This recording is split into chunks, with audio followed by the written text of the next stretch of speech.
Everest জয় করলেও অধরা কাঞ্চনজঙ্ঘা জয় করতে গিয়ে অসুস্থ হয়ে পড়ায় সামিটের কাছে গিয়েও ফিরতে হলো পিয়ালি বসাককে।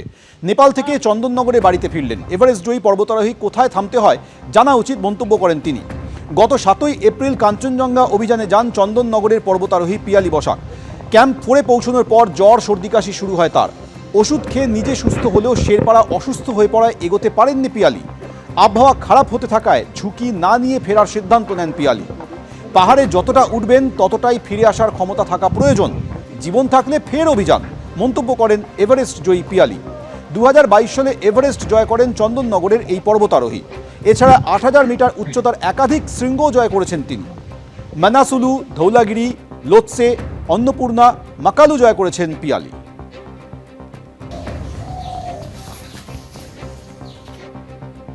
যখন ওই সামিট ক্যাম্পে যাচ্ছি আমার একটু কাশি আর জ্বর হয়েছিল। এইবার সেইটা আমি ভাবলাম যে যদি তারপরে গিয়ে আবার আরো বাড়াবাড়ি হয়ে যায় যখন সামিটে যাব, আর ওখানে তো বাঁচানো যায় না, কাঞ্চনজঙ্ঘাতে আরোই বাঁচানো কঠিন কাজ। এসি ইন্ডিয়ান আর্মিকে দেখিয়ে, ডাক্তার দেখিয়ে ওষুধ ওরা খুবই ভালো দিয়েছিল, ওনারা নিজেরাও বললেন। এবং আমি দেখলাম একদিনের মধ্যে আমার জ্বরও সেরে গেল, দুদিনে পুরো কাশিও সেরে গেল।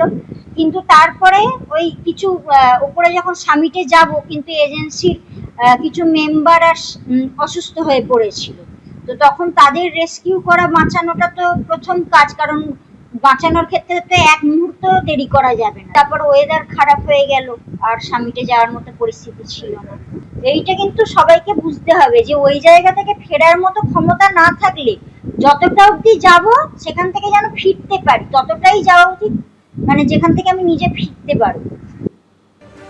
মহারাষ্ট্র ভোটে রাহুলের ম্যাচ ফিক্সিং অভিযোগ ঘিরে তোলপাড়। 5টি ধাপে রিগিংয়ের অভিযোগে সরব হয়েছেন রাহুল গান্ধী। রিগিং ম্যাচ ফিক্সিংয়ের মতো, যেখানে প্রতারকরা জিততে পারে। এতে গণতান্ত্রিক প্রতিষ্ঠানগুলির প্রতি মানুষের বিশ্বাস নষ্ট হয়।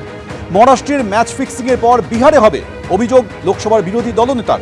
রাহুলের অভিযোগ খারিজ নির্বাচন কমিশনের বলে সূত্রের খবর।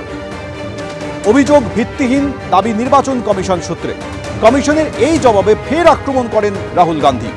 গুরুতর অভিযোগের জবাবে স্বাক্ষরহীন নোট সাংবিধানিক সংস্থার কাছে কাম্য নয়, সোশ্যাল মিডিয়ায় পোস্ট করেন লোকসভার বিরোধী দলনেতা।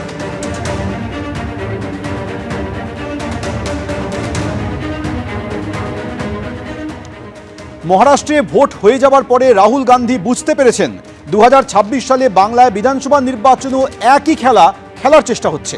কটাক্ষ কুণাল ঘোষের। রাহুল গান্ধী, তার দল গোটা জিনিসটা ঘটে যাওয়ার পর তারা বুঝতে পারেন, আর বাংলায় মমতা বন্দ্যোপাধ্যায় অনেক আগে সেটা ধরে ফেলেন। এইটা হচ্ছে তফাৎটা। এই যে মহারাষ্ট্রে ভুয়ো ভোটার, দিল্লিতে ভুয়ো ভোটার, এই একই খেলা তো বাংলায় হতে গেছে 2026কে লক্ষ্য রেখে। মমতা বন্দ্যোপাধ্যায় ধরে ফেলেছেন, অন্য রাজ্যের ভোটার লিস্ট থেকে আমাদের ভোটার লিস্টে ঢুকিয়ে দেওয়া হচ্ছে। এ তো ধরেছেন এসব কারচুপি। তৃণমূল কংগ্রেস কেন্দ্রের নির্বাচন কমিশনকে প্রতিবাদ জানিয়েছে। তৃণমূল কংগ্রেস নিজেরা পুরো দস্তুর এই ভোটার তালিকা স্ক্রুটিনি বাড়ি বাড়ি গিয়ে শুরু করে দিয়েছে।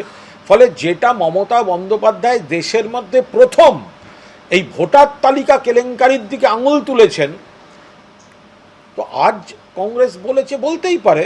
কিন্তু এটা যদি কংগ্রেস বা অন্য দল দিল্লিতে ধরতে পারত, তাহলে নির্বাচনী ফলাফলটা অন্য রকম হতো।